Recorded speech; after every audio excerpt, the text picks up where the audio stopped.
चाहे भूखे ही मर जाना, लेकिन औलाद से इन 3 चीजों की कभी उम्मीद मत करना। नमस्कार दोस्तों, दत्त गौर चैनल में आपका फिर से स्वागत है।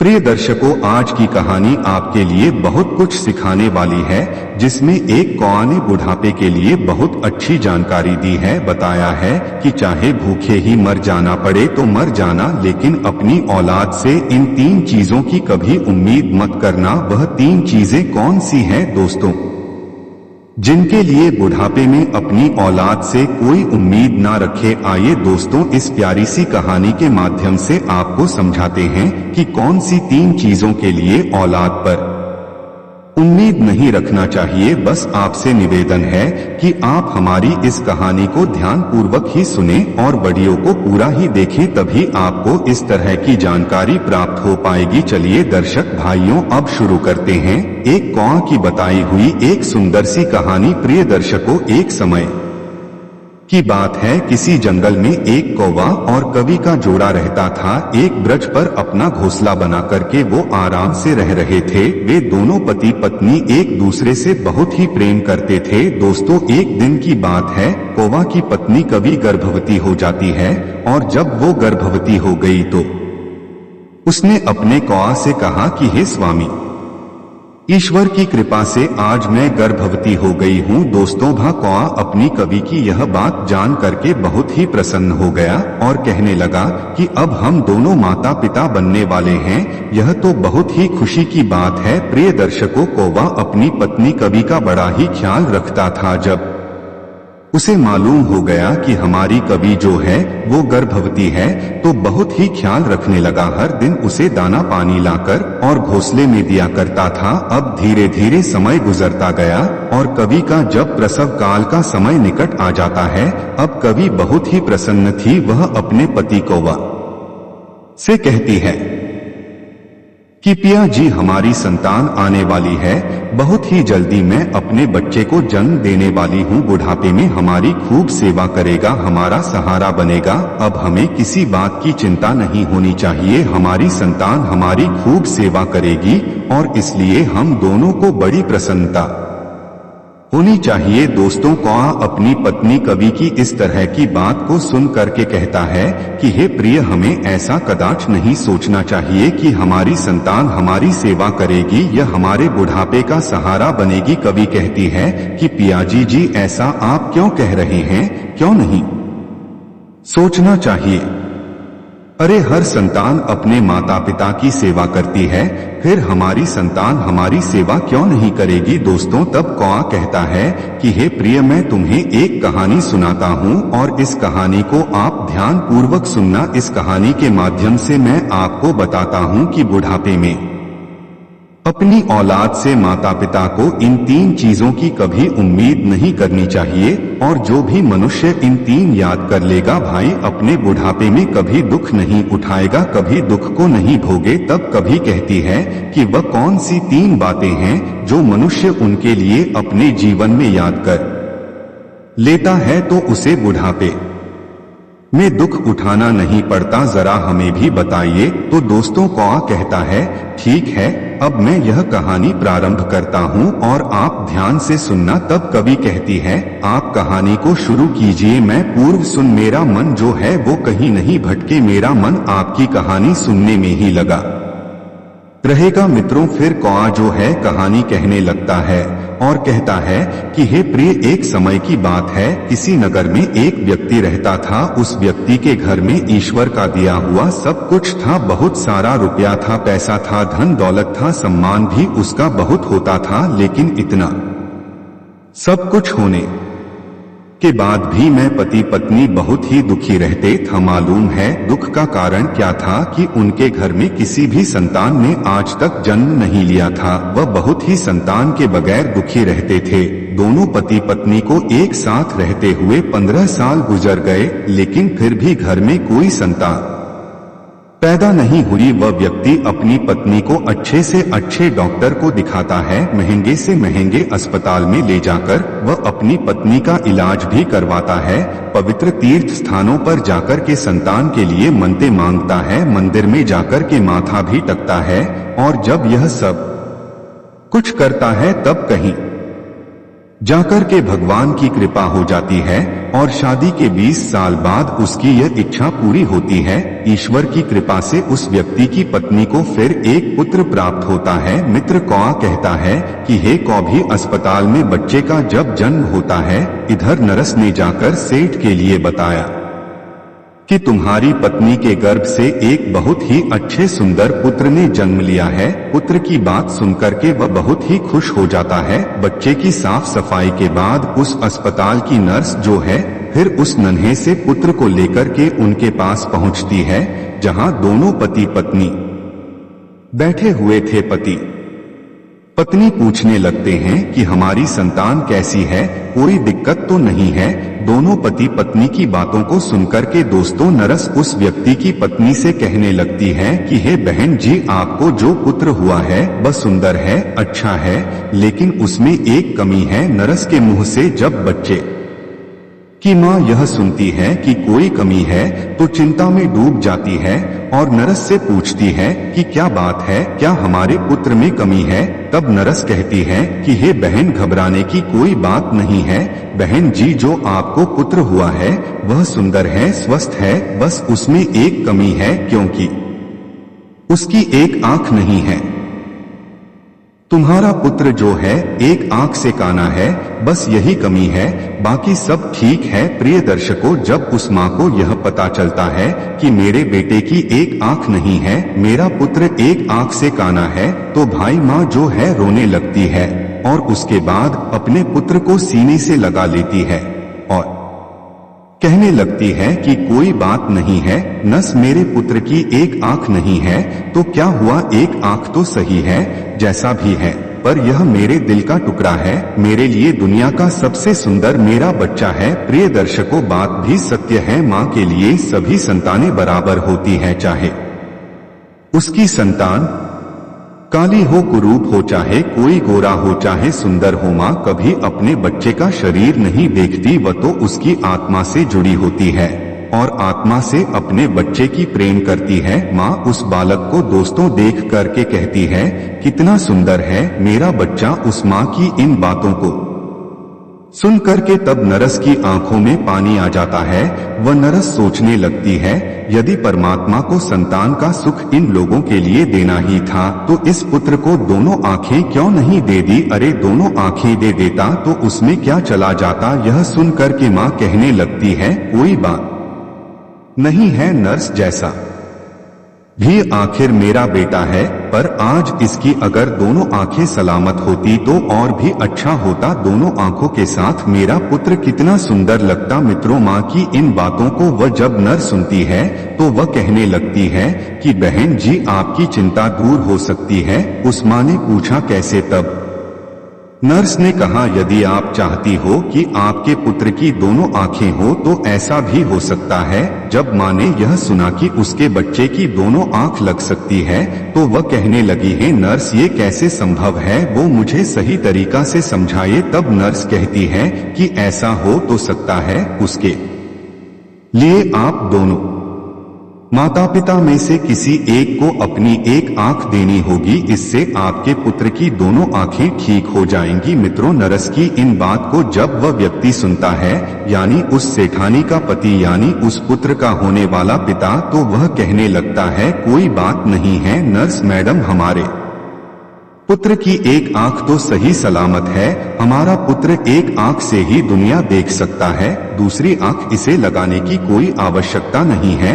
हमारा पुत्र जैसा भी है अच्छा है, मैं अपनी आंखें दान नहीं कर सकता क्योंकि मेरा घर मेरी मेहनत मजदूरी से ही चलता है। जब मेरी एक आंख नहीं होगी तो कैसे मैं अपने परिवार को पाल पाऊंगा, कैसे इस बच्चे का खर्चा उठा पाऊं, इसका लालन पोषण कैसे कर पाऊंगा। यह तो तभी संभव है जब मेरी दोनों आंखें ठीक होंगी। मैं एक पिता हूं और अपनी पत्नी को और बच्चों को पालने का भार मेरे कंधों पर है। अब रही बात मेरे पुत्र की एक आंख की, तो यह सब परमात्मा की देन है। ईश्वर ने जिसे जिस रूप में भेजा है वो वैसा ही इस संसार में आता है। हमारा पुत्र उसी रूप में ठीक है। दोस्तों, पिता ने तो साफ इनकार कर दिया, लेकिन माँ तो आखिर माँ होती है। वह नर से कहती है कि मैडम यदि ऐसा हो सकता है तो मैं अपनी एक आंख अपने पुत्र को देना चाहती हूँ। मेरा क्या है, मुझे तो घर पर ही रहना है, लेकिन मेरे बेटे को तो अपना पूरा जीवन काटना है। इसलिए नर्स मैडम मैं अपनी एक आंख अपने पुत्र को देना चाहती हूँ। अपनी पत्नी की यह बात सुनकर के वह व्यक्ति अपनी पत्नी से बोला कि इस तरह तो तुम कानी हो जाओगी। तो वह माँ कहती है कि मुझे मंजूर है कि मैं कानी हो जाऊं, लेकिन मैं अपने पुत्र को दोनों आंखों के साथ देखना चाहती हूं। मेरी एक आंख ले लो और मेरे बेटे को लगा दो। मेरे बेटे की जब दोनों आंखें होंगी तो दोनों आंखों के साथ मेरा बेटा कितना सुंदर लगेगा। मैं अपने पुत्र को एक आंख दान में देना चाहती हूँ। प्रिय दर्शकों, इस प्रकार माँ के कहने पर डॉक्टर उस माँ की एक आंख निकालकर उसके पुत्र को लगा देता है। इस तरह पुत्र की दोनों आंखें सही हो गई और माँ एक आंख पुत्र को देने के बाद कानी हो गई। मित्रों को आगे की कहानी अपनी कौप पत्नी से कहता है कि हे प्रिय, कुछ दिन तक सभी लोग अस्पताल में रहते हैं। जब दोनों माँ बेटे स्वस्थ हो गए तो अस्पताल से माँ बेटे की छुट्टी हो गई और इस प्रकार वह व्यक्ति अपनी पत्नी और पुत्र को लेकर के अपने घर आ गया। दोस्तों, दोनों पति पत्नी मिलकर अपने पुत्र का पालन पोषण करने लगते हैं। इस प्रकार अपने बच्चे का पालन पोषण करते हुए 5 साल गुजर गए, यानी उनका बेटा जो था वह 5 साल का हो गया। सब कुछ अच्छा चल रहा होता है। तभी एक दिन समय की ऐसी मार पड़ती है, ऐसी चोट पड़ती है उस माँ के लिए जो कानी हो गई थी कि उस बच्चे की पिता की यानी उस पत्नी के पति की किसी तरह से सड़क दुर्घटना हो गई और वह मर गया। जब उसकी पत्नी को अपने पति की मौत की खबर मिली तो वह बेचारी दहाड़े मार करके रोने लगी। वह सोचने लगी कि मेरा बेटा जो है 5 साल का है, घर में एक ही कमाने वाले थे और वह भी मुझे छोड़ करके चले गए। अब मैं इस बच्चे का पालन पोषण कैसे कर पाऊंगी। दोस्तों, ये सोचकर वह दाड़े मार कर रोती जा रही थी। उसका रोना धोना सुनकर आस पड़ोस के लोग आ जाते हैं और उस लाचार माँ को समझाने लगे, उसे धीरज रखने को कहने लगे और किसी तरह समझा बुझा करके उस व्यक्ति का अंतिम संस्कार किया। प्रिय दर्शकों, इस प्रकार वह लाचार माँ अपने 5 साल के बच्चे के साथ जीवन बिताने लगी। घर में जो जमा पूंजी थी वह सब तो संतान पाने की चाहत में उसके इलाज कराने में पहले ही खर्च हो चुकी थी और जो कुछ भी बची थी वह पति के मृत्यु के बाद उनके अंतिम संस्कार में चली गई। इस तरह माँ दूसरों के घरों में झाड़ू पोंछा करने लगी, दूसरों के घरों में बर्तन मांजने लगी और अपने पुत्र का पालन पोषण करने लगी। वह माँ दूसरों के घरों में झाड़ू पोंछा करती, दूसरों के घर में बर्तन साफ करती, लेकिन अपने पुत्र को कोई दुख तकलीफ नहीं होने देती। वह दूसरों के घरों में नौकरानी बनकर पैसे कमाती, अपने पुत्र को खेलने के लिए अच्छे अच्छे खिलौने लेकर के आती थी, अपने पुत्र को अच्छे अच्छे वस्त्र भी पहनाती और हर समय अपने बच्चे के साथ परछाई की तरह बनी रहती थी। दोस्तों, जब उसका बेटा थोड़ा और बड़ा हो जाता है, जब वह पुत्र 6 साल का हो गया तो एक दिन वह माँ अपने बेटे को लेकर के एक विद्यालय में पहुंच गई और उस विद्यालय के प्रधाना अध्यापक से प्रधानाचार्य से विनय पूर्वक कहने लगी कि भाई साहब, मुझे अपने बेटे का इस विद्यालय में दाखिला करवाना है। प्रिय दर्शकों, वह माँ जिस विद्यालय में अपने बच्चे का एडमिशन कराने के लिए गई थी वह विद्यालय उस नगर का एक प्रसिद्ध विद्यालय था। उस विद्यालय में अमीर लोगों के पढ़ते थे। जब उस विद्यालय का बड़ा मास्टर फटे पुराने कपड़े में उस माँ की ओर जब देखता है तो सोचने लगता है कि बच्चा तो बहुत सुंदर है, लेकिन माँ कपड़ों में ऐसी लग रही है कि जैसे कोई बेकान हो। यह बेचारी कहां से उस बच्चे की किताबें और इतनी महंगी फीस भर पाएगी। इसलिए मैं मास्टर जोता समझाते हुए उस बच्चे की मां से कहने लगा कि बहन जी, हमारे विद्यालय की फीस कुछ ज्यादा है, हमारे विद्यालय में अमीरों के बच्चे पढ़, इसलिए बेहतर होगा आप अपने बच्चे का एडमिशन जो है किसी सरकारी विद्यालय में करवा, हमारे यहाँ का खर्चा आप नहीं उठा पाओगी। दोस्तों मास्टर जी की इन बातों को सुनकर के मैं माँ बोली कि सर जी आप पैसों की चिंता मत कीजिए, आपकी जो भी फीस हुआ करेगी उसे मैं समय से जमा कर दिया करूंगी। मेरा इकलौता ही बालक है और मैं चाहती हूँ कि मेरा बच्चा पढ़ लिखकर बड़ा डॉक्टर बन जाए, इसलिए मैं इसे आपके विद्यालय में लेकर आई हूँ। मित्रों भाई बड़ा मास्टर जब उस माँ की इन बातों को सुनता है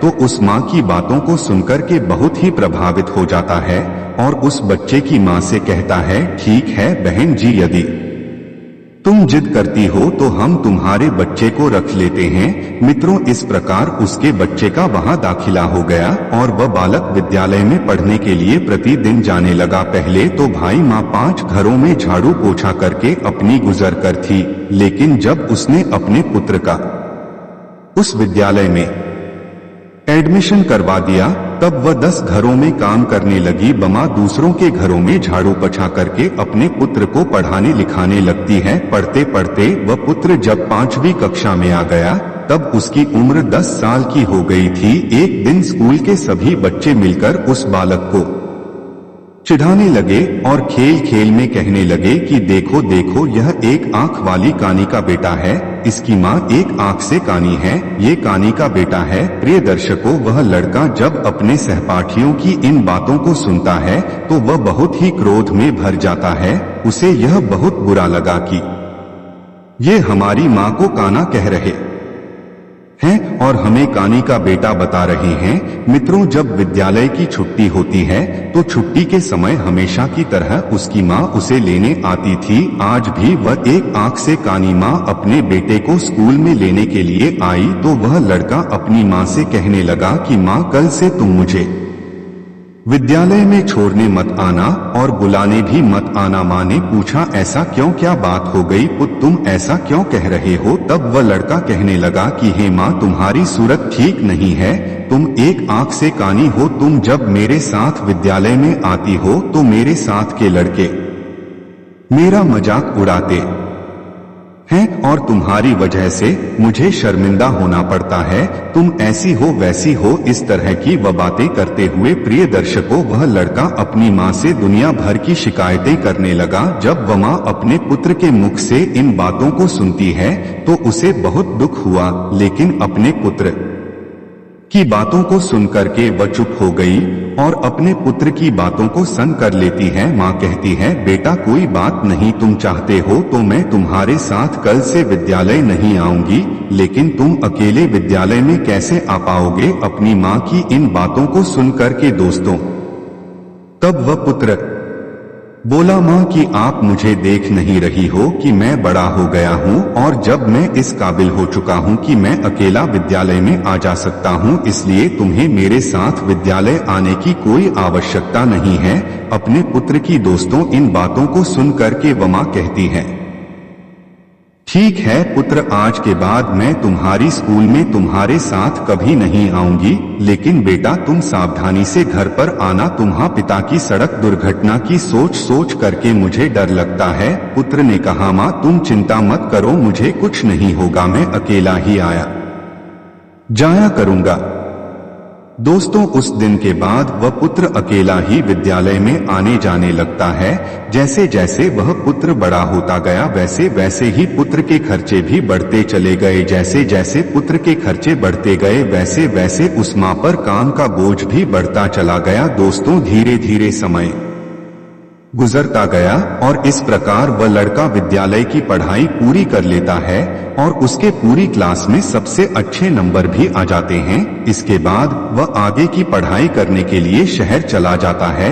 जब पुत्र शहर में जाता है तो उधर उसकी माँ जो पैसा कमाती थी वह पैसा कम पढ़ने लगा, क्योंकि पहले तो सिर्फ किताबें और फीस का खर्चा था, लेकिन जब बेटा शहर में चला गया तो उसके और भी खर्चे बढ़ गए। माँ जो भी पैसा कमाती थी वह जब कम पड़ने लगता है, लेकिन उस माँ ने हार नहीं मानी। पहले जहाँ 15 घरों में काम करके अपने बेटे का खर्चा पूरा करती थी, वही पुत्र के शहर जाने के बाद 32 घरों में बर्तन साफ करने लग और झाड़ू पोछा करती गई। दिन भर मेहनत करती और मेहनत करते करते रात के 11 भी बज जाते थे। तब वह जाकर के बेचारी माँ अपने पुत्र के लिए महीने का 5,000 रुपये भेज पाती थी। मित्रों, मैं इसलिए इतनी मेहनत करती थी कि एक दिन जब उसका बेटा पढ़ लिख कर बड़ा डॉक्टर बन जाएगा तो मुझे सुख मिलेगा, एक ना एक दिन मुझे भी आराम मिलेगा। आज मेरी मेहनत से मेरा बेटा डॉक्टर बन जाएगा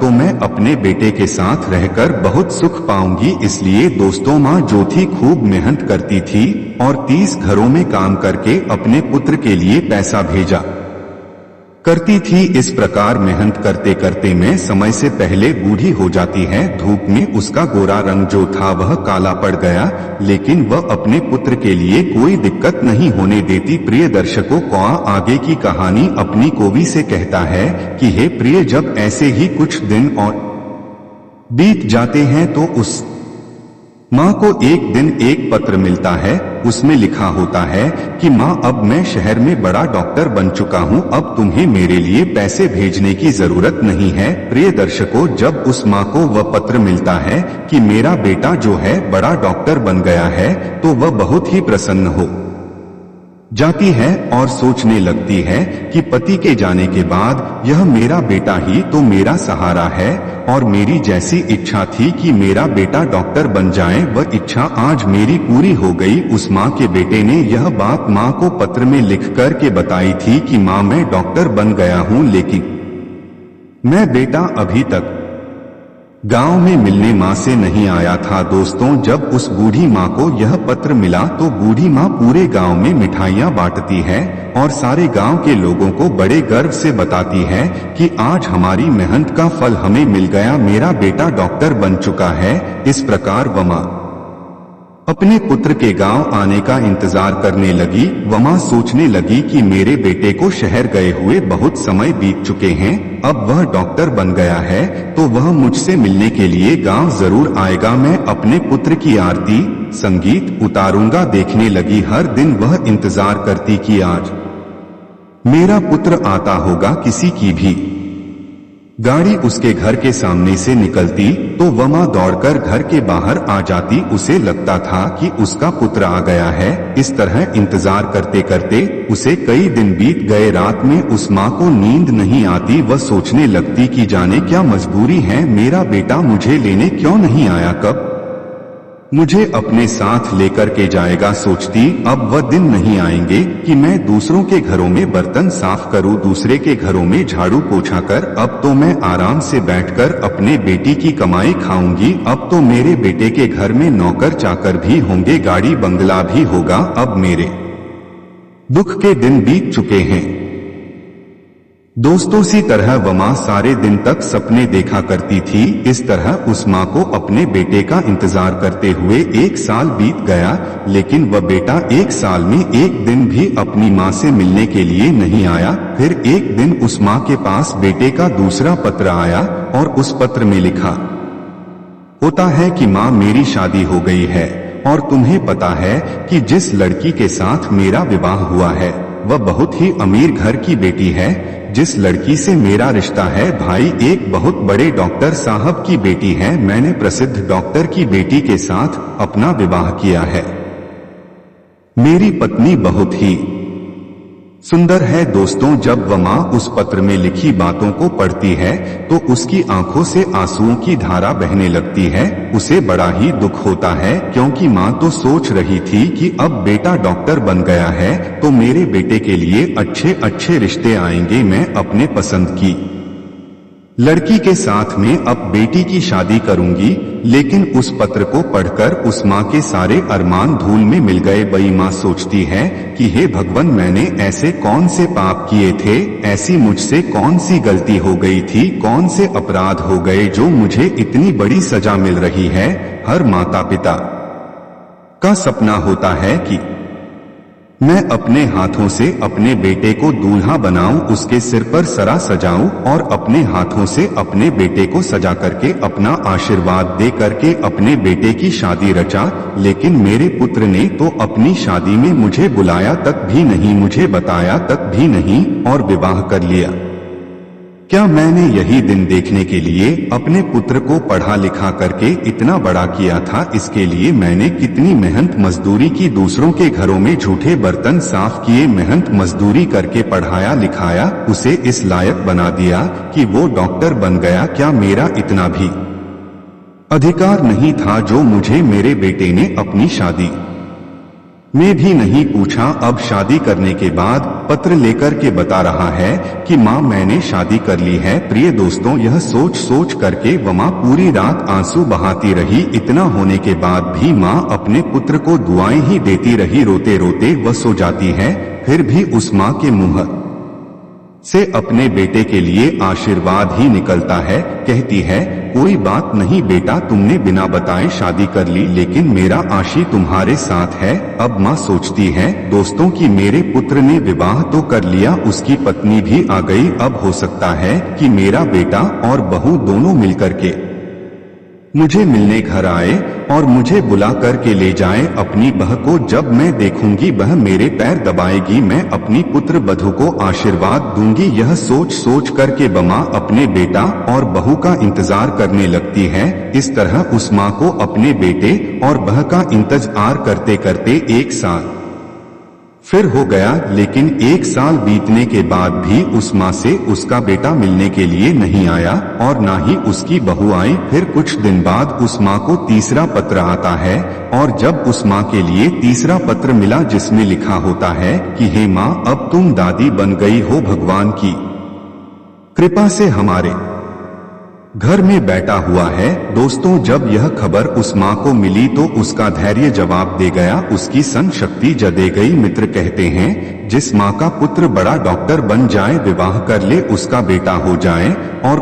उसकी माँ को यह पता ना चले तो उसके दिल पर क्या गुजरती होगी। जिस पुत्र का जीवन बनाने में उस माँ ने अपना सब कुछ कुर्बान कर दिया, उस पुत्र का वर्षों से चेहरा नहीं देखा, तो अपने पुत्र के लिए उस माँ को व्याकुल होना तो स्वाभाविक है। जब वह माँ अपने पुत्र के लिए ज्यादा व्याकुल हो गई तो उस माँ के मन में आया कि अब तो रहा नहीं जाता। बस फिर कुछ देर के लिए विचारों में खो गई, सोचती है चलो कोई बात नहीं, पोता भी हो गया है तो बहुत अच्छी बात है, खुशी की बात है। अब मैं अपने पोता को देखूंगी, मैं अपने पोते को अपनी गोद में खिलाऊंगी, मैं उसके लिए पालना लाऊंगी। अब मेरा बेटा जरूर मेरी बहू और पोते के साथ मेरे पास आएगा। यही सब सोच सोच कर माँ व्याकुल होने लगी। जब इंतजार करते करते उस माँ को 7 महीने और बीत गए, फिर कभी उस माँ से मिलने कोई भी नहीं आया, तो उस माँ के सब्र का जो बांध था वह टूट गया, वह व्याकुल हो गई और उसी व्याकुलता में उस माँ ने फैसला किया कि चाहे कुछ भी हो जाए मैं अपने पोता को देखने जरूर जाऊंगी, मैं खुद ही जाऊंगी। दोस्तों, ये निर्णय करने के बाद माँ अपने बेटा और बहू से मिलने के लिए शहर के लिए चल देती है। किसी तरह में पता पूछते पूछते उस शहर में पहुंच गई जिस शहर में उसका बेटा रहता था। एक बड़ा डॉक्टर उस शहर में पहुंचकर बूढ़ी माँ एक ऑटो वाले को अपने पास बुलाती है और ऑटो वाले को अपने बेटे का पत्र दिखाते हुए बोली कि बेटा मुझे इस जगह पर जाना है। ऑटो वाले ने जब पता देखा और बूढ़ी माँ को अपने ऑटो में उसने बैठा करके और उस बूढ़ी माँ को बताए हुए पते पर ले गया। प्रिय दर्शकों, कुछ समय के बाद ऑटो वाला बूढ़ी माँ को लेकर जब बड़े डॉक्टर के बंगले पर पहुंच गया और बंगले के सामने अपना ऑटो खड़ा कर दिया और माता जी से कहता है कि माँ जी, तुमने जो पता दिया था ना, जो हमें पता यह दिखाया था, तुम उस पते पर पहुंच चुकी हो। ये जो सामने बंगला है यही रहते हैं डॉक्टर साहब। व माँ उस आटे वाले को किराया देती है और अपना झोला उठाकर बंगले की तरफ दोस्तों चल देती है। माँ की नजर जब डॉक्टर साहब के बंगले पर पड़ी तो मैं बहुत ही खुश हो गई। देखती है कि सुंदर आलीशान बंगला बना हुआ है, बंगले के सामने चमचमाती गाड़ी खड़ी है और दरवाजे पर चपरासी बैठे हुए। यह देखकर उस माँ को बहुत ही खुशी हुई कि कितने सुंदर घर में मेरा बेटा रह रहा है। मित्रों को आगे कहता है कि हे प्रिय, वह बूढ़ी माँ जो एक थैले में अपने पोते के लिए खिलौने और बहू के लिए साड़ियाँ और कुछ मिठाइयाँ लेकर गई थी, जब उस थैला को लेकर माँ बगले के अंदर जाने लगती है। तो जैसे ही बगले के अंदर घुसने के लिए होती है तो गेट के पास खड़े हुए चपरासी की उस पर पड़ गई। चपरासी ने देखा कि फटे पुराने कपड़े पहने हुए एक काली कलूटी बुढ़िया जो एक आंख से कानी है बंगले के अंदर घुसी जा रही है। जब वह चपरासी उस महिला को देखा तो भाग करके रोक लिया और कहने लगा कि तुम्हें किससे मिलना है, इस तरह अंदर कहाँ चली जा रही हो। चपरासी के यह शब्द सुनने के बाद माँ ने कहा कि हे बेटा, यहाँ पर मेरा बेटा रहता है, मेरे बेटे का पुत्र हुआ है, इसलिए मैं अपने पोता को देखने आई। चपरासी उस माँ को डांटते हुए बोला, अरे बुढ़िया, तूने कभी अपनी शक्ल आईने में देखी है? तुझे पता है कि किसका बंगला है? अरे यह एक बड़े डॉक्टर साहब का बंगला है। तब उस माँ ने कहा, मुझे पता है, यह डॉक्टर साहब का बंगला है और जो तुम्हारे डॉक्टर साहब है वही तो मेरे पुत्र है।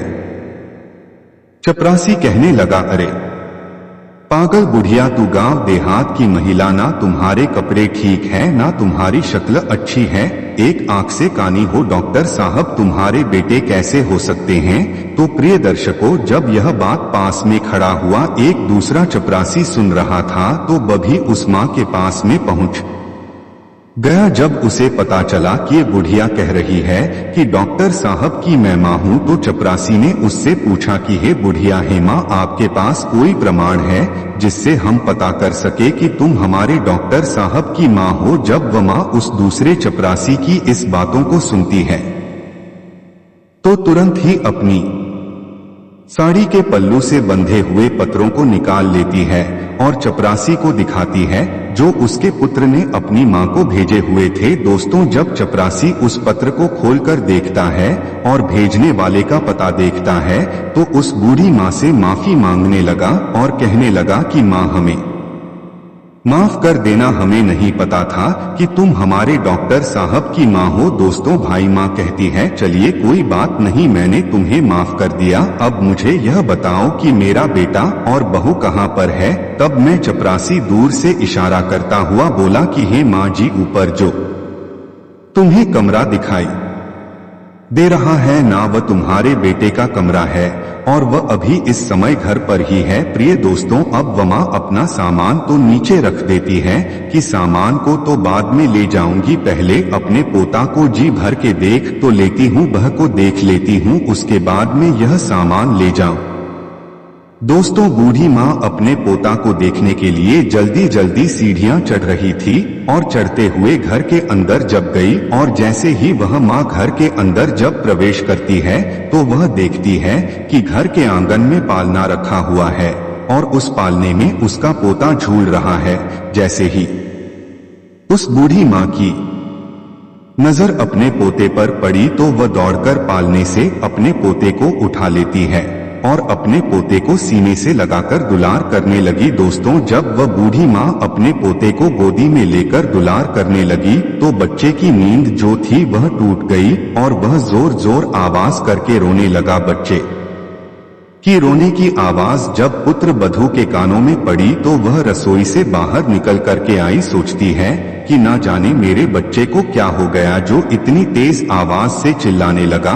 जब वह रसोई से निकलकर आंगन में आई और अपने बच्चे को एक भिखारी जैसी देखने वाली बुढ़िया के हाथों में जब देखा तो मैं चिल्लाने लगी और अपने पति को आवाज देती हुई बोली, अरे सुनिए, कोई काली कलूटी बुढ़िया जो एक आंख से कानी है वह हमारे बच्चे को चुराने आई है। दोस्तों, पत्नी का चिल्लाना सुनकर के पति भी नीचे आ गया। पति के आते ही वह अपने बच्चे को बूढ़ी माँ से छीनकर अपने सीने से लगा लिया और अपने पति से कहती है कि तुमने घर में कैसे चपरासी रखे हैं, कोई भी हमारे घर में घुसा चला आता है, देखो ना यह भिखारी बुढ़िया हमारे बच्चे को चुराने आ गई। प्रिय दर्शकों, वह बूढ़ी माँ कहती है, बहू मैं चोर नहीं हूँ, मैं तो तुम्हारी सास हूँ और यह तुम्हारे पास जो खड़ा है यह तो मेरा बेटा है, तुम्हारी गोदी में जो खेल रहा है वही मेरा पोता है। मैं भला पोते को चुराकर कहाँ ले जाऊंगी। जब वह उन माता जी की इन बातों को सुनती है तो मैं अपने पति से बोली कि यह बुढ़िया क्या कह रही है, क्या यह सत्य है? यह बेकार जैसी देखने वाली तुम्हारी माँ है क्या? ऐसे ही गरीब परिवार में तुमने जन्म लिया है? अरे मुझे पहले तो कभी आपने यह बताया नहीं कि आपकी कोई माँ भी है। दोस्तों, जब बेटा अपनी पत्नी की को सुनता है तो कहने लगता है कि यह बुढ़िया झूठ बोल रही है, यह मेरी माँ नहीं है, मेरी माँ तो अब इस दुनिया में ही नहीं है। मित्रों, अपने बेटे की इन बातों को सुनकर के माँ को बहुत तेजी से धक्का लगाई। माँ एकदम से रोने लगी और कहने लगी कि बेटा तू कैसी बातें करता है? मैं तो रोज घर के दरवाजे पर बैठकर तेरी राह देखती रहती थी कि मेरा पुत्र आएगा, लेकिन तू आया ही नहीं। जब तू नहीं आया तो खुद तुझसे और अपनी बहू से मिलने के लिए चली आई। मुझे अपने पोते को देखने की बहुत इच्छा थी, इसलिए मैं तेरे पास आ गई हूँ। पोते की चाहत ने मुझे घर पर रुकने ही नहीं दिया और तू कह रहा है कि यह मेरी माँ नहीं है। मित्रों, भाई बह जब अपने पति से पूछती है कि ये बुढ़िया क्या कह रही है तो पुत्र कहने लगा, तुम इसकी बातों में मत आओ। मैं कसम खाकर कहता हूँ कि यह बुढ़िया मेरी माँ नहीं है। दोस्तों, अपने पुत्र की इन बातों को जब माँ सुनती है तो उसकी आंखों में आंसू आ जाते हैं। सोचने लगती है कि जिस बेटे को मैंने मेहनत मजदूरी करके पढ़ाया लिखाया, डॉक्टर बनाया, और वही बेटा धन और पद के नशे में मुझे पहचानने से इनकार कर रहा है। मैं कसम खा रहा है और हमें माँ मानने को तैयार नहीं है कि यह मेरी माँ है। जो पुत्र मेरे जीने का सहारा था, जिसके लिए मैं अभी भी जिंदा हूँ, जिसके लिए मैंने अपनी जवानी को कुर्बान कर दिया, और भाई हमारा पुत्र कह रहा है कि ये बुढ़िया झूठ बोल रही है, ये मेरी माँ नहीं है। इस संसार में मेरा एक ही सहारा था, आज तो वह भी छूट गया। प्रिय दर्शकों, वह माँ समझ जाती है कि मेरे पुत्र ने बड़े घर की बेटी के साथ विवाह किया है, मेरा बेटा बड़े पद पर पहुंच गया, इसलिए मुझे पहचानने से इनकार कर रहा है और सोच रहा है कि अगर हम बता देंगे कि ये मेरी माँ है तो इसकी बेइज्जती होगी। मित्रों, माँ ने कहा, बे कोई बात नहीं, मुझे लगा कि तुम मेरे पुत्र हो, इसलिए मैं तुम्हारे पास दौड़ी चली आई, क्योंकि तुम्हारे जैसा एक मेरा भी पुत्र है जिसे मैंने मेहनत मजदूरी करके डॉक्टर बनाया है, जो मेरे जीने का सहारा है। लेकिन अब मुझे पक्का यकीन है कि तुम मेरे बेटा नहीं हो सकते, मुझसे गलती हो गई है, मुझे माफ करना। प्रिय दर्शकों, और इतना कहने के बाद वह माँ रोते रोते घर की सीढ़ियों से नीचे उतरने लगी। उसके दिल पर ऐसा लग है कि मानो किसी ने कलेजे पर तीर चला दिए और सोचने लगी कि बुढ़ापे में एक ही सहारा था और वह भी आज मुझसे छूट गया, अब किसके सहारे में जीऊंगी। एक आस थी, वह भी टूट गई। वह माँ सोचती है कि जिसे मैंने जीवन की खुशी समझा था, जिसको मैंने अपने जीवन जीने का अधिकार माना था, जो जीवन की नैया को पार लगाने वाला था, और वही इस बूढ़ी जीवन नैया को मझधार में डुबा रहा। दोस्तों, इस प्रकार रोते रोते माँ भारी कदमों में नीचे उतरने लगी। अब उसके मन में एक ही भावना उठती है कि जब बेटे ने ही हमसे मुंह मोड़ लिया है तो अब इस संसार में जी करके क्या करूं, अब बेटा ही नहीं रहा तो इस जीवन का भी क्या होगा। दोस्तों, इस प्रकार वमा अपने बेटे के घर से बाहर निकल गई और बंगले के बाहर जो चपरासियों का कमरा था वहां पहुंच गई और एक चपरासी को अपने पास बुलाकर के कहने लगी कि बेटा, मुझे एक पत्र लिखवाना है, क्या तुम मेरे लिए इतना कर सकते हो? तो दोस्तों, चपरासियों ने कहा क्यों नहीं, क्योंकि उन्हें पहले ही पता था कि यह बूढ़ी औरत डॉक्टर साहब की मां है। इसलिए वह तुरंत ही कागज कलम लेकर के बुढ़िया के पास में आए और पूछने लगे कि बताओ माँ जी, इसमें क्या लिखना है। इस तरह बूढ़ी माँ बोलती गई और वह चपरासी लिखता गया। जब वह पत्र पूरा लिख गया तो वह माँ उस चपरासी से कहने लगी, बेटा, मुझे बहुत जोरों से प्यास लगी है, क्या तुम मेरे लिए थोड़ा पानी ला सकते हो? प्रिय दर्शकों, उस माँ के कहने पर चपरासी तो बूढ़ी माँ के लिए पानी लेने चला गया और इधर वह बूढ़ी माँ ने अपनी साड़ी का फंदा ऊपर छत पर लटके हुए पंखे में डालकर आत्महत्या कर ली और वह मर गई। इधर चपरासी जब पानी लेकर के लौटता है उसी कमरे की तरफ जहां बुढ़िया को छोड़ करके गया था, देखता है वह माता जी फांसी के फंदे पर झूल रही है। तुरंत ही वह जाकर यह खबर डॉक्टर साहब को देता है। इस खबर को सुनकर के वह पति पत्नी दौड़े दौड़े उस कमरे से बाहर आते हैं और उसी कमरे में पहुंचते हैं जहां बुढ़िया फांसी पर झूल रही थी। आगे आगे डॉक्टर साहब पीछे पीछे उनकी पत्नी दौड़ते हुए वहां जब पहुंची और जब वह पुत्र अपनी मां को इस हालत में देखता है तो अपनी मां को देखकर उसके पैरों के तले जमीन खिसक गई। दोस्तों, वह पुत्र अपना माथा पकड़ लेता है और अपने माथे पर हाथ मारता हुआ जमीन पर बैठ गया। सोचने लगा कि मुझे नहीं पता था कि मेरी बातें मेरी माँ को इतनी बुरी लगेंगी। मैं तो अपनी पत्नी को झूठी शान शौकत दिखाने के कारण माँ को पहचानने से इनकार कर रहा था, इसलिए कह दिया कि मेरी कोई माँ नहीं है। मुझे डर था कि मेरी असलियत जानकर मेरी पत्नी मुझे कहीं छोड़ करके ना चली जाए, इसलिए मैंने यह बोल दिया था माँ कि मेरी कोई माँ नहीं है।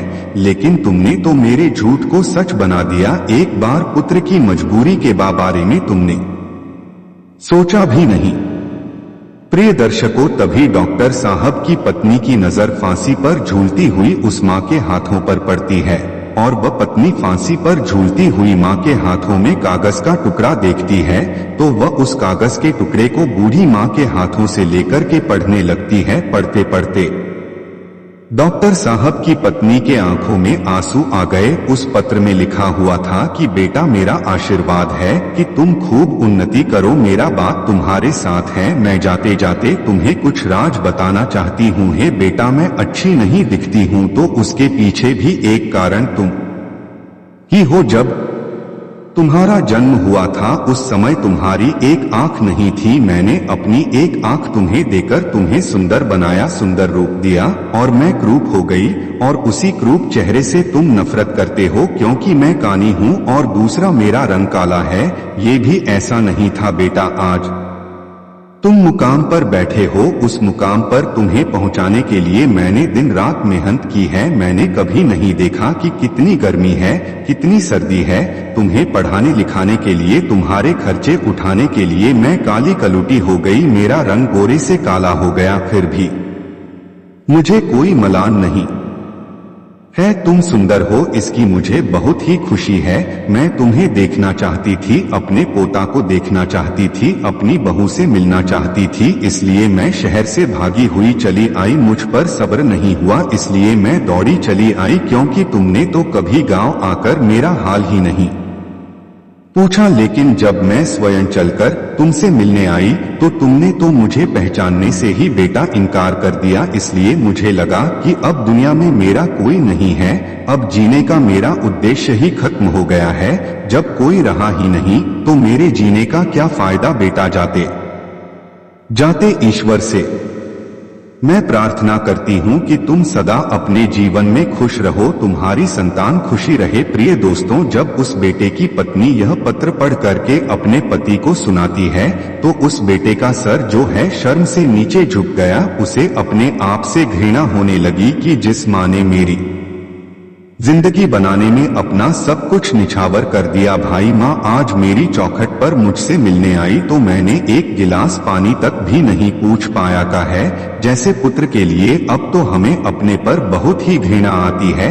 दोस्तों, इस प्रकार दोनों पति पत्नी अपनी गलती के लिए उस मरी हुई माँ के सामने माफी मांगने लगे। माँ के पैरों की तरफ लेट गए और फफक फफक करके दोनों पति पत्नी रो रहे हैं, बार बार माँ से क्षमा मांग रहे हैं कि माँ मुझे माफ कर देना। लेकिन अब दोस्तों क्या हो सकता था, बहुत देर हो चुकी थी। माँ तो इस दुनिया को छोड़ करके जा चुकी थी, उनकी माफी सुनने के लिए वहां मौजूद ही नहीं थी। उनसे मैं बहुत दूर निकल गई थी, वहां पहुंच गई जहां से कोई लौट करके वापस नहीं आता। दोस्तों, अब डॉक्टर साहब के जीवन में सिर्फ पछताना ही रह गया और सोचने लगे कि कैसी है यह दुनिया। कुछ लोगों के जीवन में मां नहीं होती तो वह सारे जीवन मां के लिए तरसते हैं, और जिसके जीवन में माँ होती है तो उस माँ के बच्चे उनकी कदर नहीं करते हैं। जैसे मैं हूँ, डॉक्टर साहब पश्चाताप की अग्नि में चलने लगे। प्रिय दर्शकों, कहते हैं पत्नी और बच्चे दोबारा मिल सकते हैं पर माँ दोबारा नहीं मिल सकती।